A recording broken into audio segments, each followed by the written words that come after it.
আসসালামু আলাইকুম, সবাই কেমন আছেন? আজকে আমি কুমড়া শাক দিয়ে খুব মজার একটা ভর্তার রেসিপি দেখাবো।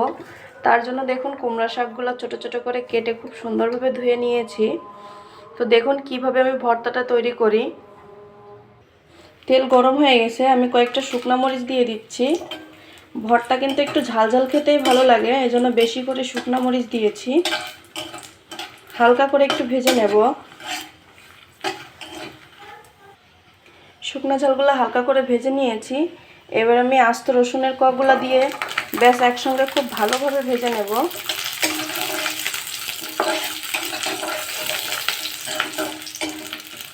দেখুন সবগুলা খুব ভালো করে ভেজে নিয়েছি। এবার আমি কিছু কালো জিরে দিয়ে দিচ্ছি। কালো জিরেটা কিন্তু বেশিক্ষণ ভাজা যাবে না, তাহলে তিতে ভাবটা চলে আসবে। জাস্ট হালকা নেড়ে চেড়ে দিয়েই এর উপরে আমি এবার কুমড়ো শাকগুলো সব দিয়ে দেব।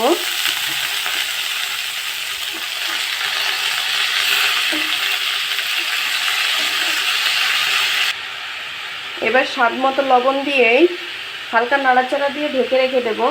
তাহলে যে পানিটা বের হবে সে পানিতেই কুমড়ো শাকটা খুব ভালো করে সিদ্ধ হয়ে যাবে।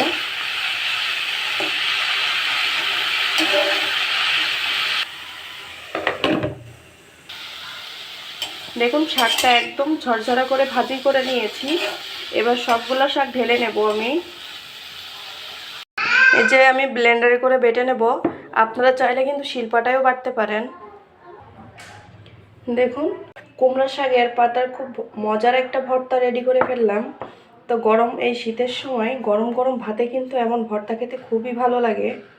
তো আশা করি আপনাদের কাছে ভিডিওটি খুবই ভালো লেগেছে। ভালো লাগলে অবশ্যই আমার পাশে থাকবেন। ধন্যবাদ। আসসালামু আলাইকুম।